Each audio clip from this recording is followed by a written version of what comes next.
Good morning, students. We are studying photosynthesis, and in our previous class, we studied about the raw materials required for photosynthesis and the various experiments which were performed to prove about the various raw materials.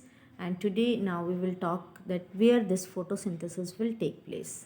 In our previous classes or earlier lower classes, we have studied that the photosynthesis takes place in the leaves or in the chloroplast. Their chloroplast is an organelle which is present in the plant cell. And you know that photosynthesis takes place in the leaves, but it also takes place in other green parts of the plant. Means whatever parts of the plant are green, photosynthesis will take place in that. It can be a stem or it can be leaves. Now in these leaves of the plant, mesophyll cells are present, and mesophyll cells have large number of chloroplasts, and these chloroplasts they are present along the walls of the mesophyll cells. Means if we talk about the structure of a leaf, mesophyll cells are there, and these mesophyll cells have large number of chloroplast, and that chloroplast is present around the walls of these cells. Why they are present around the wall? So that maximum amount of incident light can fall on it and it can absorb, because chloroplast has chlorophyll and which is absorbing sunlight, which is necessary for photosynthesis. Now, if we talk about the structure of chloroplast, chloroplast has a membranous structure, and there are two membranes, outer membrane and inner membrane, and inside that structure, granas are present, stroma lamellae, and the matrix stroma. Means the three parts are present: grana, stroma, and lamellae, and all these parts of the chloroplast they are doing their particular work. If we talk about the membrane's function is to trap the light energy, and it will also help for the this light will help in the synthesis of ATP and NADPH, adenosine triphosphate, and nicotinamide, NADPH and ATP will be formed. Now in stroma we have talked about the membrane की जो chloroplast है उसकी membrane का function क्या है, light को trap करना और सिंथेसाइज करना एटीपी को और एनएडीपीएच को. अब नेक्स्ट जो पार्ट है दैट इज स्ट्रोमा. स्ट्रोमा के अंदर बहुत सारे एंजाइमेटिक रिएक्शंस होंगे and they will synthesise the sugar, and from the sugar it will be converted into starch. अब जो रिएक्शंस हो रहे हैं, क्योंकि डायरेक्टली ये सब लाइट इनको they are in the need of light, इसलिए इन रिएक्शंस को हम क्या कहते हैं, लाइट रिएक्शंस और फोटोकेमिकल रिएक्शंस.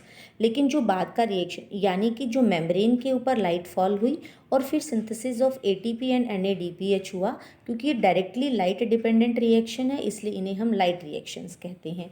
जबकि जो सेकेंड रिएक्शन जो स्ट्रोमा में हो रहे हैं जहाँ पर शुगर और स्टार्च की सिंथेसिस हो रही है, they are dependent on the product of the light synthesized by the light.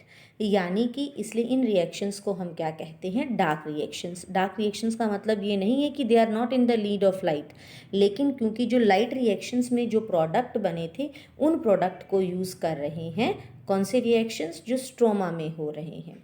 सो यहाँ पर हम क्लियर कर लेंगे कि दे अकर इन डार्कनेस और that they are not light dependent. हमें ये ध्यान रखना चाहिए कि हम ये नहीं कह सकते कि डार्क रिएक्शन है तो इनको लाइट ही नहीं चाहिए. Indirectly they are dependent on light. This is the structure of chloroplast.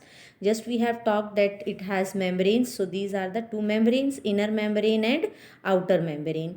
Then these are the stroma and grana lamellis and stroma lamellis, and these are lamellis, stroma lamellis. और यहाँ पर ये जो है क्या हो गए, ग्रेना हो गए हैं. This is grana. Then stroma is the liquid filled, और ग्रेना जो है वो एक दूसरे के ऊपर अरेंज्ड हैं, और granas they are connected to each other by these lamellae. So this is about the structure of chloroplast. और ये जो मेम्ब्रेन्स हैं जहाँ पर लाइट फॉल होगी और लाइट फॉल होने के बाद में एटीपी और एनएडीपीएच का सिंथेसिस होगा. स्ट्रोमा जो है क्या करेगा, ये कन्वर्ट एंजाइमेटिक रिएक्शंस यहाँ पर हो रही हैं, स्टार्च और शुगर सिंथेसिस हो रही है. Now as we know that in the chloroplast pigments are present, जिसमें मेनली पिगमेंट क्या है, क्लोरोफिल है। अगर हम अपने आसपास के प्लांट्स को देखते हैं तो we are wonder that they have different shades, the shades of the plants और द लीव्स और the flowers they are different.